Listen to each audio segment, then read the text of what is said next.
Bueno, estamos con la señora Graciela Toche, escritora, ha publicado numerosas obras, estamos a punto de publicar su nueva obra, que la vamos a tener el orgullo de presentarla en la Feria Internacional del Libro en Bogotá.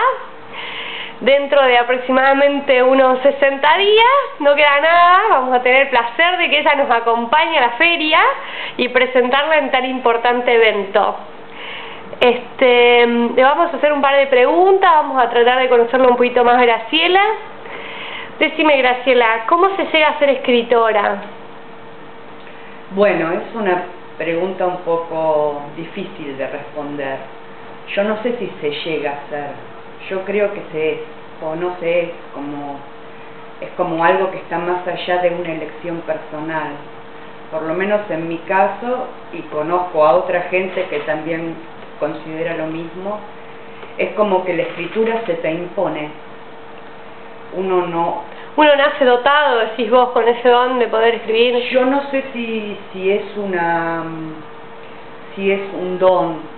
Yo creo que uno escribe a su pesar, porque no puede hacer otra cosa, ¿entendés? Porque hay algo como interno que te obliga y te impele a comunicar a otro. Es decir, yo no creo haber elegido la escritura, yo creo que la escritura me eligió a mí. ¿Se entiende? Sí. Decime, ¿ser escritor o escritora en tu caso es una profesión o un hobby en tu vida? Bueno, ¿O qué crees vos que...? Yo creo que, es decir, nunca me lo planteo como un entretenimiento. Entretener, un hobby, la palabra entretener significa tener entre. No es para mí un entretenimiento en ese sentido.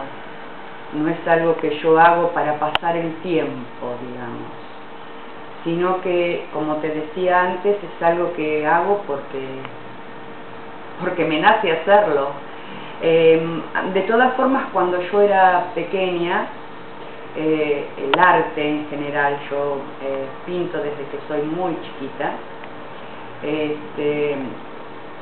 sí lo hacía como entretenimiento. Es decir, el hecho de crear cosas, de colmar los papeles en blanco, ¿no? Siempre me ha dado como que la hoja en blanco abisma y a la vez te impulsa a sacar algo de ella. Entonces, cuando era pequeña puedo decir que sí, quizás era un entretenimiento. Claro. Pero en el correr del tiempo me di cuenta que era más que eso, que era una necesidad. Dicen que para ser buen escritor primero se debe ser buen lector. ¿Cuáles fueron las lecturas que te impactaron y te hicieron pensar en ser escritora? Ya te digo, yo no es que lo haya pensado, lo hice simplemente. Sí, cuando era joven, cuando era adolescente, me impactaron algunos autores argentinos, especialmente Sábato. Grosso escritor. Sí, es una autora al que le tengo un profundo respeto, muy jugado en su obra, muy obsesionado en su obra, y yo creo que de alguna manera a uno también lo mueve cierto tipo de obsesión. ¿El hecho de querer llegar a ser como él? No, el hecho de conjurar fantasmas internos. Claro. O sea, uno escribe, digamos, para poner afuera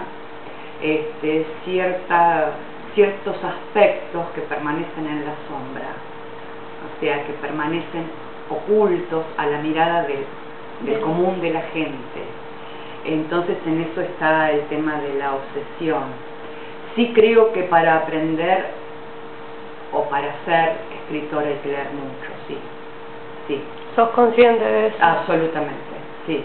¿Y sos una buena lectora? Sí. Yo soy una buena lectora, sobre todo durante el año, bueno, como escribo mucho, leo lo de mis pares, pero en el verano puedo llegar durante el verano puedo llegar a leer 10, 11 libros para hacer mis novelas. Yo leo mucho para investigar, porque mis novelas tienen muchas veces cuestiones históricas, como por ejemplo en este libro, sí, en donde se investiga sobre hay como un volver a la vida del Marqués de Sade. Los personajes son personajes sadianos, entonces para poder construir, más allá de que vos tengas la idea, para poder construir algo coherente hace falta profundizar en la obra que está siendo referente de tu obra. Entonces, por ejemplo, yo para escribir El regreso de Marcelo Rigó, investigué durante 3 años la vida del Marqués de Sade y su obra. Sos una buena investigadora. Sí, me encanta, es una de las cosas que más me gusta cuando escribo, además de plasmar lo que yo pienso, es como darle ese marco tan importante a la verosimilitud, ¿no es cierto? Que es que uno no dice pavadas, claro, está haciendo como referencia a cosas que verdaderamente existieron. Que tenés fundamentos para decir que las cosas son porque... que son así y por qué, ¿no? ¿Cuáles son los obstáculos que hay que sortear para llegar a ser escritora? Y muchos, muchos personales, porque el trabajo del escritor es un trabajo solitario, es un trabajo de tiempo completo, motivo por el cual cuando uno tiene familia y además tiene que trabajar para subsistir y tener obligaciones como cualquier ser humano, bueno, plantearse ser escritor implica en principio conciliar todos esos aspectos, que el entorno lo entienda.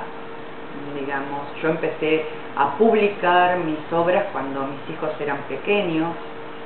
Eso implicó que muchas veces restara horas a la maternidad o restara horas de sueño para estar más con los chicos. O sea, claro, si yo quería estar con mis hijos, y bueno, después tenía que escribir a la noche. Muchas de estas obras fueron escritas a la noche cuando todos dormían. En el único tiempo que te quedaba para poder hacerlo. En el único tiempo que me quedaba para poder hacerlo, y además, bueno, yo trabajo en el Ministerio de Justicia, entonces al otro día tenía que ir al Ministerio de Justicia. Con las ojeras. Bueno, y bueno, es complicado, es complicado. Desde obstáculos personales hasta después todo lo que implica llevar el libro a edición, que te lo acepten, que tenga una buena crítica, seguir presentándote a los concursos, hacer una inversión de dinero y de tiempo. No es es bastante sacrificado si uno tiene el objetivo realmente de llegar a la gente, ¿no? O sea, uno puede también escribir para uno, pero sí, a mí me parece que la obra de arte no es obra de arte si no hay quien la mire. O sea, como decía Leibniz, decía una frase muy hermosa, que decía que el mar no es mar si no hay quien lo mire, y de alguna manera tiene que haber un otro que perciba, que juzgue, que critique para bien o para mal, ¿no? Si no, no es obra de arte, es algo que uno hace, ahí sí es un hobby. claro. En cuanto trascendió a la esfera de lo público, ya no es un hobby, porque ya estás comprometida vos con todo tu ser, te estás exponiendo, porque es mentira que un autor escriba fantasías. Un autor no escribe fantasías, aunque muchos te van a decir que sí porque tienen miedo a exponerse. Cuando uno construye un personaje, le está imprimiendo a ese personaje su escala de valores, y ahí estás vos. Siempre ¿entendés? estás vos. Siempre. Así hables de un asesino, las características psicológicas que va a tener ese personaje son características tuyas reprimidas. Claro. Pero son características tuyas, siempre estás ahí. Aunque el arte de un buen escritor es que no se note.